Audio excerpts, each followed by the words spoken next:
Hi friends, welcome back to my channel. In today's video, I'm going to show you how to hide any contact on Facebook Messenger.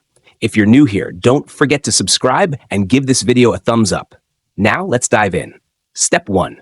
First, unlock your Nothing phone and open the Messenger application.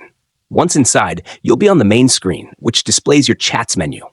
This is where all your conversations will appear. Step 2. Now, look at the top left of your screen where you'll find 3 vertical lines. This is the menu icon. Tap on it. Step 3.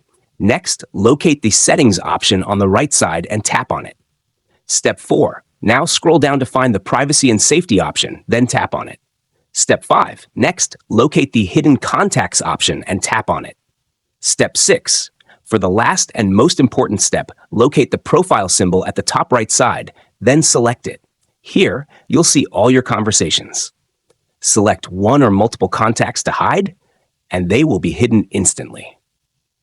If you found this tutorial helpful, don't forget to give it a thumbs up and subscribe to my channel for more great tips. Thanks for watching.